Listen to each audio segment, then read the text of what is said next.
مرحبا أعزائي المشاهدين من المحيط إلى الخليج في برنامجكم عرب شو. سوف ننطلق بهذه المقولة: اسمح لي بإصدار أموال أمة والتحكم فيها ولا يهمني من يضع قوانينها. مايير أمشيلد روتشيلد هو من قالها، وهو عراب البنوك المركزية في أكبر دول العالم في القرن الثامن والتاسع عشر. هذا ما تفعله اليوم فرنسا في منطقة الفرنك الإفريقي الذي يضم 15 دولة إفريقية، وهذا ما يسميه الخبراء الاقتصاديين بأطول عملية احتيال مستمر في العالم، لأن فرنسا هي الجهة المسؤولة الوحيدة عن طباعة الأوراق المالية وصك العملة للدول الأفريقية، وهذه العملة هي الفرنك الإفريقي، وهذه العملة تسك لمستعمراتها السابقة. صحيح أن بعض لديه المعلومات عن هذا الملف، لكن في هذه الحلقة ستعرف لماذا دول الفرنك الإفريقي لن تقوم لهم قائمة، وكيف تذهب ثرواتهم إلى فرنسا دون أي مقابل مجزي في عملية جهنمية لا يوجد مثلها في العالم. وفي ظل بروز ثورات في المنطقة، خصوصا منطقة الفرنك الإفريقي، مثل احتجاجات مالي وتشاد المطالبة صراحة بطرد فرنسا، ومع وجود انقلابات عسكرية مدعومة من دول معادية لفرنسا مثل روسيا، آخرها دولة بوركينا فاسو التي تريد كذلك القطع مع فرنسا، فهل تقدم المملكة المغربية البديلة للأفارقة وتبني عملة موحدة مستقلة مع هذه الدول، خاصة دول الساتو، وتكون الضربة القاضية لفرنسا في المنطقة؟ والذي لا يعرف منطقة الساتو أدعوه لمشاهدة هذه الحلقة. وإن كان بإمكان المملكة المغربية القيام بهذه العملية، ما هي الأدوات والأساليب التي بيد المملكة ويمكن أن تستعملها في إفريقيا لتطويع دول إفريقيا إلى صفها؟ وبناء عليه يمكن لنا التساؤل حول كيفية نهب المستعمرات الفرنسية السابقة عبر عملة الفرنك، وكيف يحدث هذا بالضبط، وكيف يمكن للمغرب أن يوقف هذا النزيف. وتعرفون جيدا كيف يمكنكم إيصال هذه القناة إلى 100,000 مشترك بنهاية هذه السنة إن شاء الله. كل هذا وأكثر سوف أشرحه لكم بعد هذا الانترو.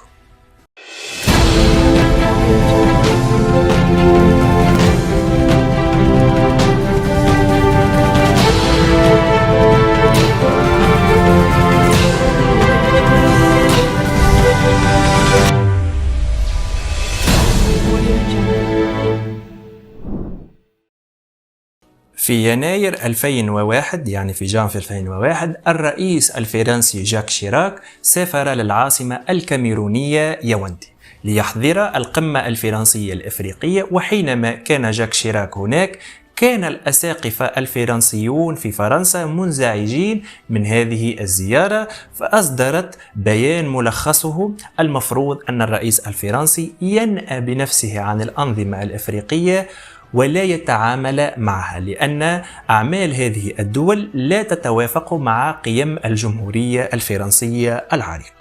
جاك شيراك، وبعد ساعات من صدور البيان وبحضور الصحفيين في مقر انعقاد القمة في الكاميرون، تفاجأوا بأن الرئيس الفرنسي خرج عليهم في منتصف الليل وهو يشرب البيرة، يعني الخمر، ويعلق بشكل غير مباشر على بيان الأسقفية، حيث قال جاك شيراك نصا للصحفيين: نحن بقينا نستنزف إفريقيا لمدة 4 قرون ونصف، وهؤلاء الناس نحن ننهب ثرواتهم والمواد الخام التي في أرضهم، ودمرنا ثقافتهم، والآن نحن نسرق أفضل عقولهم من خلال المنح الدراسية ونعطيهم للمتفوقين منهم، وفي الآخر نقول أن الأفارقة لا يصلحون لشيء، وهذه الدول فاشلة وتعيسة ولا يوجد فيها نخب أو عقول، والآن نحن نعطيهم دروس. طبعا هذا التصريح كان مفاجئا لكل من سمعه، وهذا ليس لأن كل ما قاله جديد، لا، المفاجأة كانت في هوية من قال هذا الخطاب، وهو رئيس فرنسا. وهذا يعطيكم فكرة عن حجم الكارثة التي تحدث في إخواننا الأفارقة، حيث بدأت مأساتهم حين تم إصدار عملة الفرنك الإفريقي عبر المرسوم رقم 0136 لسنة 1945 موقعة من رئيس الحكومة الفرنسية المؤقتة حينها وهو شارل ديغول ووزير المستعمرات جاك سوستيل. وبموجب القرار تم إنشاء عملة جديدة للمستعمرات الفرنسية في إفريقيا وتم اسمها CFA فرنك. لكن بعد خروج الاستعمار خرجت عديد الدول المستعمرة من طرف فرنسا من هذه العملة، وأولهم كانت الدولة التونسية حيث خرجت من منطقة الفرنك في سنة 1958، وغينيا خرجت سنة 1959، والمغرب خرج بعدها بسنة في 1960، والجزائر حصلت على خروجها سنة 1964، وفي سنة 73 خرجت موريتانيا ومدغشقر معا. وتم طبع نسختين من هذه العملة اليوم، والتي تستعمل من طرف 14 دولة أفريقية يمثلون منطقتين اقتصاديتين في أفريقيا. النسخة الأولى يتم تداولها في الاتحاد الاقتصادي والنقدي لغرب أفريقيا، وهذه النسخة تضم 8 دول، وهي البنين وبوركينا فاسو والكوت ديفوار وغينيا بيساو ومالي والنيجر والسنغال، ولا ننسى التوغو. أما النسخة الثانية من الفرنك الإفريقي فتخص الاتحاد النقدي لوسط إفريقيا، وتضم الكاميرون، الكونغو، الغابون، وإفريقيا الوسطى، والتشاد، وغينيا الاستوائية. النسختين لديهم اسم واحد وهو CFA فرنك، بالإضافة إلى جزر القمر وهي استثناء في المجموعتين، ولكن تعتمد على الفرنك الإفريقي، وبالتالي مجموع الدول التي تتعامل بالفرنك الإفريقي كعملة رسمية يبلغ 15 دولة.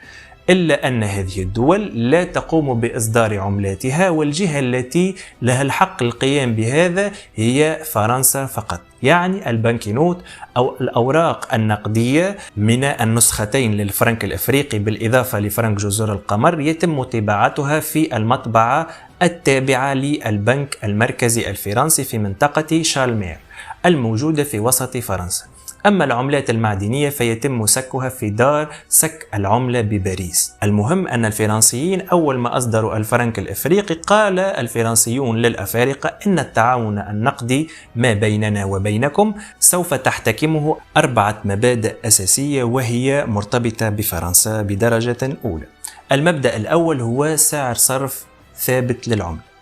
منذ سنة 1999 تم التخلي عن الفرنك الفرنسي قبل اعتماد فرنسا على اليورو أثناء دخولها إلى منطقة اليورو، وبناء عليه تم اعتماد سعر صرف ثابت للفرنك الإفريقي أمام اليورو تقريبا يعادل 655 فرنك إفريقي، وأصبحت الدول الإفريقية ملزمة بإيداع 50% من النقد الأجنبي الخاص بها في فرنسا بعد أن كانت ملزمة بإيداع أكثر من 90%، ولكن تقلصت النسبة تدريجيا لتصل إلى نصف هذه الاحتياطات منذ سنة 2007 إلى الآن، وتودع هذه المبالغ في الحسابات التابعة لدائرة الخزانة في وزارة الاقتصاد والمالية الفرنسية، وذلك عبر 3 بنوك مركزية موجودة في هذا الحلف. أولهم البنك المركزي لدول غرب أفريقيا، وثانيهم البنك المركزي لدول وسط أفريقيا، والبنك المركزي لجزر القمر. كل هذه البنوك المركزية لها حساب عمليات خاص بها عند الخزانة الفرنسية، ومن المفروض على كل بنك فيهم وضع الجزء الإلزامي المتفق عليه من احتياطاته النقدية في الحساب البنكي الفرنسي، وفرنسا تضمن هذه النسبة عبر ممثليها في هذه البنوك الذين لهم الكلمة الفصل في كل السياسات المالية للدول الأفريقية. ولا يمكن للأفارقة التهرب من هذا لأنهم ملزمون كل يوم بإرسال تقرير حول معاملاتهم المالية لفرنسا، وفرنسا عبر مراقبيها وممثليها تتأكد من كل هذه العمليات سواء كان هنالك تزوير أو غير ذلك من المسائل المالية الأخرى. وسوف أضرب لك مثلا عزيزي المتابع حتى تفهم المسألة أكثر. لو افترضنا أن البنك المركزي لدول غرب أفريقيا احتياطاته الإجمالية 10 مليار يورو، يعني البنك ملزم بإرسال 5 مليار يورو لحساب في الخزانة الفرنسية، وإذا كانت الأموال الموجودة في البنك في حساب العمليات تقريبا 4 مليارات يورو فقط، يعني أقل من النصف الذي يعتبر هو القيمة التي يجب على البنوك إيداعها في فرنسا. إذا أرسل البنك المركزي الأفريقي 4 مليار وليس 5 مليار التي تعد نصف المال المفروض إرساله، ماذا سيحصل؟ فقط سيقول لك الفرنسيون أنتم مدينون لنا بمليار دولار، يعني تصبح مدينا لهم بأموالك أنت، وستدفع فوائد جراء التأخير في الدفع، لأن الفرنسيون سيتمكنون من فرض فوائد على الأفارقة نظير هذا الدين إلى حين يتم سداد كامل المبلغ. هذا هو الظلم بعينه. بالإضافة لهذا نجد المبدأ الثاني والمتمثل في الرقابة والتحكم الفرنسيين المحكم لكل القرارات الإفريقية عبر الزعماء الأفارقة. خداع الفرنسيين يكمن في وضع عيون تابعة لهم في البنوك المركزية الثلاثة الممثلة ل15 دولة، يعني مجالس الإدارات واللجان السياسات النقدية في البنك المركزي لدول وسط أفريقيا والبنك المركزي لدول غرب أفريقيا والبنك المركزي لجزر القمر فيهم أعضاء فرنسيين، وهذا الوضع من المستحيل أن نجده في أي دولة في العالم. يعني مستحيل تجد في لجنة السياسة النقدية الخاصة بالبنك المركزي المغربي مثلا عضوا غير مغربي، ولن تجد في اللجنة الفيدرالية للسوق المفتوحة في أمريكا عضوا غير أمريكي كذلك. هذا مستحيل لأن إدارة السياسة النقدية عمل سيادي وحساس جدا، وهؤلاء الأعضاء ليس دورهم رقابي فقط، بل هم أصحاب قرار ولهم حق التصويت،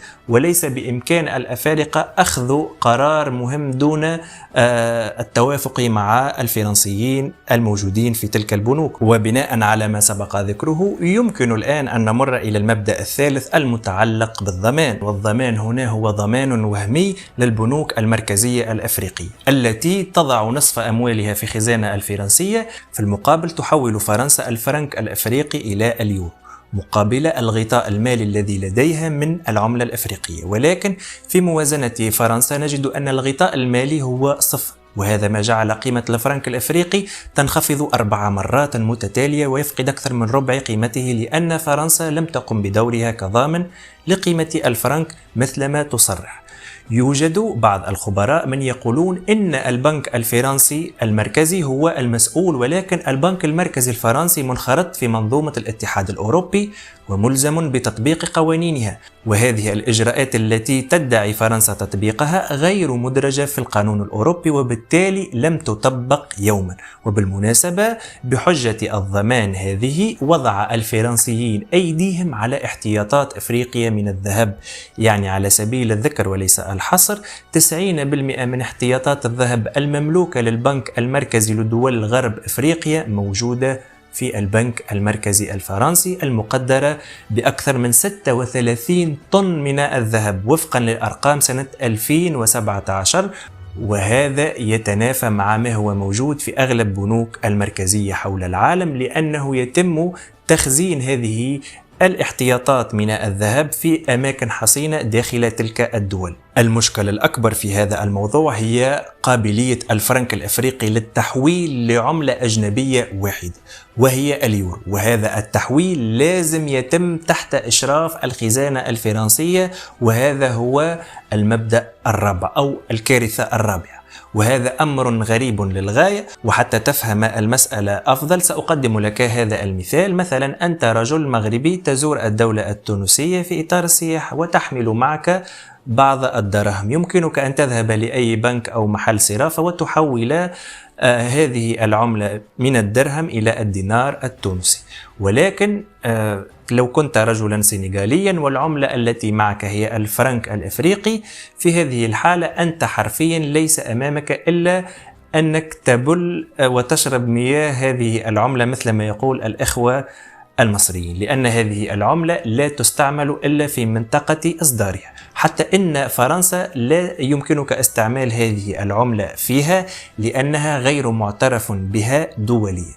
والأدهى من كل هذا أن هذه الدول عندما تبيع مثلا البترول أو الغاز أو أي ثروة من ثرواتها، فهي لا تأخذ الأموال بالدولار مثل بقية الدول، بل تذهب تلك الدولارات إلى الخزانة الفرنسية ويتم تحويل تلك المبالغ إلى الفرنك الأفريقي عبر طباعته هناك، وتستفيد فرنسا من هذه العملة الصعبة وترسل أوراقا ليس لها قيمة للأفارقة. يعني تأخذ العملة الصعبة بالدولار وغيرها وترسل لهم تلك الأوراق التي لا يعترف بها أي دولة، ولا يوجد أي دولة في العالم تقوم بهذه العملية إلا فرنسا. وبالتالي كيف يمكن للمغرب أن يكسر هذه الهيمنة الفرنسية على أفريقيا؟ هذا يعني هنالك خبراء يشككون في هذا، ولكن أنا لا أشكك، لأن المغرب لديه العديد من الأوراق الرابحة، خصوصا في ظل الظروف الدولية والانقلابات وما إلى ذلك. فمثلا المغرب في مستوى البنوك وتمويل المشاريع وما إلى ذلك لديه 8 بنوك تعتبر الأغنى من بين 100 بنك إفريقي، لديه 3 بنوك فيها فروع موجودة في 25 دولة أفريقية. يعني يوجد تغلغل في مستوى البنوك وشركات التأمين وما إلى ذلك في قارة أفريقيا بشكل مهول. وأغلب فروع البنوك المغربية تنتشر في منطقة الدول التي تتعامل بالفرنك الأفريقي. بالإضافة إلى هذا، الشركات المغربية الكبرى مثل شركة الأسمدة تعتبر من أكبر شركات العالم، وهي المجمع الشريف للفوسفات. هذه الشركة والشركات التي تعمل تحت إمرتها تقوم الآن بمشاريع عملاقة في عديد الدول، من أبرزها دولة الكوت ديفوار التي تنضم ضمن الدول التي تتعامل بالفرنك الإفريقي. هذه الدول تحتاج إلى الأسمدة المغربية، والمغرب كذلك تحتاج لتطوير السوق الإفريقية وتحقيق مداخيل إضافية.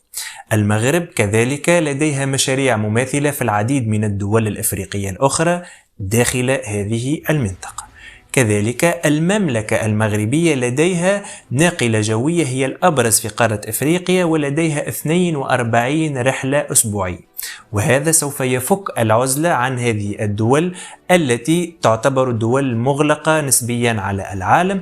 ووجود رحلات جوية بصفة منتظمة وأسبوعيا إلى أهم عواصم هذه المدن سوف يساهم في تطوير العلاقات وانفتاح هذه الدول على العالم، على أمريكا والاتحاد الأوروبي وغيرها من الدول الوازنة اقتصاديا، وليس فقط فرنسا. ليس هذا فحسب، فالمملكة المغربية تعتبر ثاني أكبر دولة في أفريقيا تبني السدود خلال 20 أو 30 السنة الفارطة بعد جنوب أفريقيا. والدول الأفريقية تحتاج إلى سدود للحماية من الفيضانات وتوفير مياه للزراعة، وكذلك توفير الطاقة عبر السدود التي ستوفر الطاقة الكهرومائية. إذن المملكة المغربية لديها التقنيات التي تحتاجها هذه الدول لتحقيق الاكتفاء الغذائي، لأن هذه الدول لديها مساحات شاسعة من الأراضي الخصبة، لديها المياه، تحتاج فقط إلى تنظيمها في سدود، وكذلك تحتاج إلى أسمدة لمضاعفة إنتاجها الغذائي لتحقيق الاكتفاء الغذائي لشعبه. وكل هذه التقنيات بيد المملكة المغربية. كذلك الدولة المغربية دولة متقدمة صناعيا في مجال صناعة السيارات، الطائرات، كذلك في العديد من المجالات الأخرى مثل الطاقة المتجددة، الألواح الشمسية والحماية المعلوماتية. وبالتالي المملكة المغربية لديها بنوك يمكنها أن تمول هذه المشاريع العملاقة، لديها الشركات الكبرى التي تستطيع الاستثمار في هذه المنطقة وتحقيق عوائد مالية ومصلحة الدول الأفارقة وتحقيق معادلة رابح. كذلك الدول الأفريقية بحاجة إلى المملكة المغربية لربطها بالعالم عبر المحطات اللوجستية، سواء عبر الطائرات والمطار وما إلى ذلك أو عبر الموانئ. كذلك لا ننسى أن المغرب دشنت العديد من الموانئ المهمة في بحر الأبيض المتوسط وعلى المحيط الأطلسي، مثل ميناء طنجة على البحر الأبيض المتوسط، ومثلا ميناء الداخلة على المحيط الأطلسي. وهذه الموانئ موانئ عملاقة يمكن أن تحتاج هذه الدول وستحتاج إلى موانئ عملاقة بهذه المواصفات، وهذه الدول ستحتاج حتما إلى الخبرات المغربية في هذه الموانئ من أجل تحقيق النمو الاقتصادي الذي تريد أن تحققه هذه الدول. وبناء عليه يتجلى لنا أن المملكة المغربية هي أكثر دولة يمكنها كسر الهيمنة الفرنسية في المنطقة وتحقيق معادلة رابح رابح. دائما أؤكد، لأن 1+1 يساوي 2. دائما هذه المعادلة دائما معادلة براغماتية صرف. الشعوب الإفريقية تتقدم، المملكة المغربية تتقدم. هذه هي الدول، هذا ما يخمم وما يفكر فيه القادة الاستراتيجيين في كل الدول. وهنالك العديد من الخبراء الذين يتوقعون أن تكون المغرب مستهدفة من الدولة الفرنسية على عدة مستويات. فمثلا على المستوى الاقتصادي يمكن للشركات الفرنسية أن تسحب نفسها مثل شركات رونو وغيرها في صناعة السيارات داخل المملكة، وهذا سيكبد خسائر للدولة المغربية. أنا أقول عكس هذا تماما، لأن هذه الشركات حينما ستذهب سوف تأتي شركات أخرى وتحوز على السوق التي كانت تتمتع بها الشركات الفرنسية داخل المغرب، وهذا لن يهدد اقتصاد المغرب بل يمكن أن ينميه أكثر فأكثر، ويمكن أن نشهد تعويلا على الذات في الصناعات المحورية مثل صناعة السيارات داخل المملكة المغربية، خصوصا وأنه راكم الخبرات على مدار عديد السنوات. كذلك المملكة المغربية يمكن أن تشهد حربا مع الدولة الفرنسية، خصوصا وأن الدولة الفرنسية دولة نووية. أنا أستبعد هذا الخيار لأن الدولة المغربية لديها علاقات وثيقة مع الدولة الأمريكية التي تتجاوز بمراحل الدولة الفرنسية سواء اقتصاديا أو عسكريا وما إلى ذلك، وأمريكا تعتبر الدولة المغربية حليفا اقتصاديا وحليفا سياسيا وشريك مهم في قارة إفريقيا. لذلك لا يمكن للدولة الفرنسية أن تقوم بما قامت به قبل قرنين واحتلت الدولة أو احتلت جزءا من الدولة المغربية، فزمن الدولة الفرنسية في ذلك المستوى قد ولى في زمننا الحالي. وبالتالي الدولة الفرنسية ستبقى متفرجة على تطور النفوذ المغربي في المنطقة التي كانت تسيطر عليها، وسوف تشهد تلك الدول الإفريقية تحررا واستقلالا حقيقيا عن الدولة الفرنسية، وسوف تتطور اقتصاديا عاجلا أم آجلا، لأن هذه الدول هي الأفقر في إفريقيا والأفقر في العالم بأسره. حتى في إفريقيا نفسها كما ذكرت، الدول التي تتكلم بالإنجليزية هي دول متقدمة اقتصاديا عن الدول التي تتكلم بالفرنسية. وبالتالي الدولة المغربية حينما تقوم بكل هذه الخطوات فإنها تدق مسمارا في نعش الدولة الفرنسية. ولا ننسى أن الدولة المغربية مؤخرا كما ذكرت لكم في حلقة سابقة حول حلقة الساتو كيف تطور شراكاتها مع الدول الإفريقية المطلة على المحيط الأطلسي. هذه الدول جزء مهم منها يتبع إلى منطقة الفرنك الإفريقي، وبالتالي الدولة المغربية عبر سياسة الأحلاف الاقتصادية والعسكرية التي تقوم بها، عبر بنوكها، عبر شركاتها الكبرى، عبر دبلوماسيتها، وعبر كذلك أحلافها المتمركزة في العالم. وأنا أعني هنا الدولة الأمريكية التي تمثل الحلف الأنجلو ساكسوني الذي يدعم اللغة الإنجليزية في العالم. وبالتالي الدولة المغربية ستكون أكبر رابح مع الدول الإفريقية في هذه المسألة. وهنا يكمن الخطر على فرنسا، وهي تعرف حجم قوة الدولة المغربية في إقليمها وفي المحيط الذي تسيطر عليه الآن الدولة الفرنسية، والذي عاجلا أم آجلا سوف لن يكون فرنسيا في المستقبل، لأنه كما ذكرت في بداية هذه الحلقة يوجد انقلابات، يوجد ثورات، يوجد العديد من المسائل التي بدأت تعجل بخروج فرنسا من هذه المنطقة.